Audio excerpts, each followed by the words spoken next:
എല്ലാവർക്കും നമസ്കാരം. ഞാൻ ഡോക്ടർ ഷംജി ഷാജഹാൻ, റാഫ് അരോമ ഹോസ്പിറ്റൽ ദന്തരോഗ വിഭാഗത്തിലെ ഓറൽ മെഡിസിൻ ആൻഡ് റേഡിയോളജി സ്പെഷ്യലിസ്റ്റാണ്. നമ്മളിന്ന് സംസാരിക്കാൻ പോകുന്നത് പല്ലിൽ കമ്പി ഇടുന്നതിനെ പറ്റിയാണ്. കമ്പി ഇടുന്നതിനെ പറ്റി എല്ലാവർക്കും ഒരുപാട് സംശയങ്ങളാണ്. എത്ര വയസ്സിൽ കമ്പി ഇടണം, അത് ഏതൊക്കെ രീതിയിലുള്ള കമ്പികളുണ്ട്, അത് ഏത് പ്രായക്കാർക്ക് വരെ ചെയ്യാം എന്നൊക്കെയുള്ള. അപ്പം നമ്മൾ അതിനൊക്കെയുള്ള ഒരു സൊല്യൂഷൻ അല്ലെങ്കിൽ അതിനുള്ള ഒരു ചെറിയ ക്യാപ്സ്യൂൾ പരുവത്തിലുള്ള ഒരു കാര്യമാണ് ഇന്ന് പറയാൻ പോകുന്നത്. കുട്ടികളിൽ നിങ്ങൾക്കറിയാമായിരിക്കുമല്ലോ, പല്ലുകൾ വന്ന് പാൽപ്പല്ലുകളൊക്കെ പൊഴിഞ്ഞു തുടങ്ങുന്നത് ഒരു 6 വയസ്സിന് ശേഷമാണ്. ശരിക്കും 6 വയസ്സിന് പല്ല് കൊഴിഞ്ഞു കഴിഞ്ഞാൽ ഒരു 12 വയസ്സിനുള്ളിലുള്ള പ്രായത്തിൽ, അല്ലെങ്കിൽ ചില കുട്ടികളിൽ അത് ഇച്ചിരി കൂടെ നീണ്ടുപോകാം, ആ സമയത്തിനുള്ളിൽ നമ്മുടെ മുഴുവനായിട്ടുള്ള പെർമനൻ്റ് ആയിട്ടുള്ള പല്ലുകൾ വരാൻ തുടങ്ങും. അപ്പം ഈ പല്ലുകൾ വരുന്ന സമയത്താണ് നമ്മളെ കൂടുതലും ടെൻഷൻ അടിപ്പിക്കുന്നത്. കുഞ്ഞിൻ്റെ പല്ലുകൾ വരുന്നത് നിരതെറ്റിയാണ്, ഒന്നിന് പുറത്തായിട്ട് ഒന്നായിട്ടാണ് ഫ്രണ്ടിലത്തെ പല്ലുകളൊക്കെ നിൽക്കുന്നത്, പുറകിൽ വരുന്ന പല്ലുകളൊക്കെ ചരിഞ്ഞു വരുന്നു, അങ്ങനെ ഏറിയും കുറഞ്ഞുമൊക്കെ ആയിട്ട് വരുന്നു എന്നൊക്കെ ഉള്ളത്. ശരിക്കും കുട്ടികളിൽ നിങ്ങളൊരു 12 വയസ്സ് വരെ ഫ്രണ്ടിലത്തെ പല്ലുകൾ നിരതെറ്റിയാണ് വരുന്നതെങ്കിലും അതിനെ അധികം ടെൻഷൻ അടിക്കേണ്ട.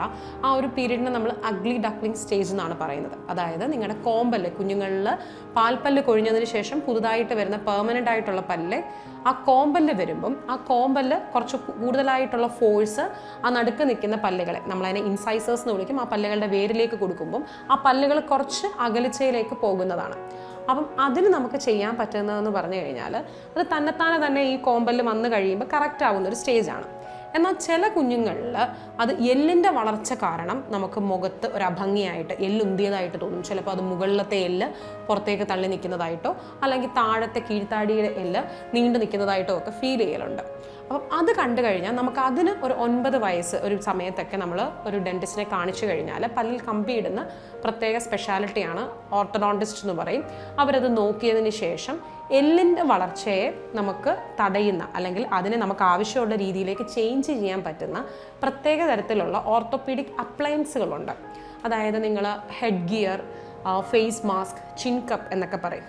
അതെന്ന് പറഞ്ഞു കഴിഞ്ഞാൽ നിങ്ങളുടെ താടിയലിൻ്റെ വളർച്ച ഇപ്പോൾ ഉള്ളിലോട്ട് നിൽക്കുന്ന ഒരു കേസിലാണെങ്കിൽ അതിനെ മുന്നേക്ക് കൊണ്ടുവരാൻ വേണ്ടിയിട്ട് നമ്മൾ കുഞ്ഞുങ്ങളിൽ ട്വിൻ ബ്ലോക്ക് എന്ന് പറഞ്ഞ് വായിക്കുള്ളിലായിട്ടൊരു അപ്ലയൻസ് വെച്ച് കൊടുക്കലുണ്ട്. മുകളിലത്തെ എല്ലിൻ്റെ വളർച്ച പുറത്തേക്ക് നിൽക്കുകയാണെങ്കിൽ അതിനെ അകത്തോട്ട് തള്ളാൻ വേണ്ടിയിട്ട്, ആ വളർച്ചയെ നമുക്കൊന്ന് സ്റ്റോപ്പ് ചെയ്യിപ്പിക്കാൻ വേണ്ടിയിട്ട് ഹെഡ് ഗിയർ എന്ന് പറയുന്ന അപ്ലയൻസ് ഇട്ട് കൊടുക്കും. അതുപോലെ താടിയൽ നീണ്ടു നിൽക്കുകയാണെങ്കിൽ അതിൻ്റെ അതായത് നമ്മൾ അതിൻ്റെ വളർച്ചയെ ഒന്ന് കൺട്രോൾ ചെയ്യാൻ വേണ്ടിയിട്ട് ചിൻ കപ്പ് എന്ന് പറയുന്ന അപ്ലയൻസ് ഒക്കെ ഇട്ട് കൊടുക്കലുണ്ട്. അതിനൊരു പ്രത്യേക ടൈം എന്ന് പറഞ്ഞു കഴിഞ്ഞാൽ കുഞ്ഞുങ്ങളുടെ ആ ഗ്രോത്ത് പീരീഡിൽ മാത്രമേ അത് ചെയ്യാൻ പറ്റുള്ളൂ. അത് ചെയ്യുന്നതിന് വേണ്ടിയിട്ട് നിങ്ങൾ തീർച്ചയായിട്ടും ഒരു 8-9 വയസ്സൊക്കെ ആ ഒരു പീരീഡ് ആകുമ്പോൾ തന്നെ ഡെൻറ്റിസ്റ്റിനെ കാണിക്കണം. അതായത് നമുക്ക് അങ്ങൊരു സംശയം ഉണ്ടെങ്കിൽ. ഇനി അതല്ല എങ്കിൽ പൊതുവേ നമ്മൾ മുത്ത് പിടിപ്പിച്ചുള്ള കമ്പികൾ എപ്പോഴും ഇടുന്നത് 12 വയസ്സിന് ശേഷം മാത്രമാണ്. അതായത് പാൽപ്പല്ലുകളെല്ലാം വായിൽ പൊഴിഞ്ഞു പോയി പുതിയ പല്ലുകൾ, അതായത് പെർമനൻറ്റ് ഡെൻറ്റീഷൻ വന്നതിന് ശേഷം മാത്രമേ നമ്മൾ മുത്ത് പിടിപ്പിച്ചിട്ടുള്ള ട്രീറ്റ്മെൻറ്റ്, അത് മുത്ത് പിടിപ്പിക്കുക എന്ന് പറഞ്ഞാൽ ബ്രാക്കറ്റ്സ് എന്ന് പറയും, ഈ ബ്രാക്കറ്റ്സ് പല്ലിൽ ഒട്ടിപ്പിടിപ്പിച്ചതിന് ശേഷമുള്ള ട്രീറ്റ്മെൻറ്റ് ചെയ്യുകയുള്ളൂ. അപ്പോൾ ഇപ്പോൾ ഏറ്റവും ലേറ്റസ്റ്റ് ആയിട്ടെന്ന് പറഞ്ഞു കഴിഞ്ഞാൽ നമുക്ക് ക്ലിയർ അലൈനേഴ്സ്, ഇൻവെസലൈൻ എന്നൊക്കെ പറഞ്ഞിട്ടുള്ളതുണ്ട്. അതായത് നിങ്ങൾക്ക് ഈ മുത്ത് പിടിപ്പിക്കുന്നതൊക്കെ പഴയ ഒരു ട്രഡീഷനാണ്. ഇപ്പം ഞങ്ങൾക്ക് അതിനോടൊന്നും താല്പര്യമില്ല. പ്രത്യേക തരത്തിലുള്ള ട്രേകളുണ്ട്. നിങ്ങളുടെ വായിൽ അളവുകൾ എടുത്തതിന് ശേഷം കമ്പ്യൂട്ടറൈസ്ഡ് ആയിട്ട് അത് അനലൈസ് ചെയ്തതിന് ശേഷം ഓരോ വ്യക്തിക്കും അവരുടെ പല്ലിൻ്റെ കണക്കായിട്ടുള്ള ട്രേകൾ ലാബിൽ നിന്നും വരും. ഓരോ സ്റ്റേജിന് ശേഷവും നിങ്ങൾ ആ ട്രേകൾ യൂസ് ചെയ്യുന്നതായിട്ടുള്ള, അപ്പോൾ ഇതിന് മുത്തൊന്നും കാണില്ല, ആർക്കും കണ്ടാൽ മനസ്സിലാവില്ല. ഏറ്റവും ലേറ്റസ്റ്റ് ആയിട്ടുള്ള ടെക്നോളജി എന്ന് പറഞ്ഞാൽ ഇൻവെസലൈൻ, അതായത് നമ്മൾ ക്ലിയർ അലൈനേഴ്സ് ഉപയോഗിക്കുന്നതാണ്. ഇനി അതല്ല, നിങ്ങൾക്ക് കുറച്ച് ട്രഡീഷണൽ ആയിട്ട് തന്നെ നിന്നാൽ മതി എന്നുണ്ടെങ്കിൽ മുത്ത് പിടിപ്പിച്ചിട്ടുള്ള കമ്പികൾ നമുക്കിടാം. അതായത് ചെറിയ ചെറിയ മുത്തുകൾ പല്ലിനകത്തെല്ലാം മുട്ടിപ്പിച്ചതിന് ശേഷം നമ്മൾ കമ്പിയിട്ട് കറക്റ്റ് ചെയ്യുന്ന ട്രീറ്റ്മെൻറ്റ്. ഈ 2 രീതിയിലും നമുക്ക് പല്ലുകളെ വേണ്ട രീതിയിൽ വ്യത്യാസങ്ങൾ വരുത്തി, അതായത് നമുക്ക് നിരതെറ്റിയതൊക്കെ കറക്റ്റ് ചെയ്യാൻ വേണ്ടിയിട്ട് പറ്റുന്നതാണ്. ഇനി ഇത് ഏത് പ്രായം വരെ ചെയ്യാം എന്നുള്ളതാണ് അടുത്ത സംശയം.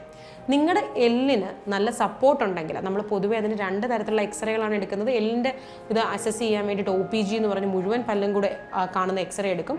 അതുപോലെ ലാറ്ററൽ സെഫ് എന്ന് പറഞ്ഞ് നിങ്ങളുടെ മുഖത്തിൻ്റെ ഷേപ്പ് അറിയാൻ വേണ്ടിയിട്ടുള്ള എക്സ്റേ എടുത്ത് നോക്കും. ഇതിൽ OPG എടുത്ത് നോക്കുമ്പോൾ നിങ്ങൾക്ക് എല്ലിന് നല്ല സപ്പോർട്ടുള്ള കേസാണെന്നുണ്ടെങ്കിൽ നിങ്ങൾക്ക് 10-40 വയസ്സായി, 40-45 ആയിട്ടുണ്ടെങ്കിലും നിങ്ങളുടെ പല്ലുകൾക്ക് മോണരോഗമോ മറ്റു ബുദ്ധിമുട്ടുകളോ ഒന്നും തന്നെ ഇല്ല എങ്കിൽ പല്ലുകൾക്ക് കമ്പിയിട്ട് കറക്റ്റ് ചെയ്യാൻ പറ്റുന്നതാണ്. ഇതിനൊരു പ്രത്യേക ഏജ് എന്നൊന്നും നമ്മൾ പറയുന്നില്ല, ഇത്ര ഏജ് വരെ ചെയ്യാവൂ എന്നൊന്നും.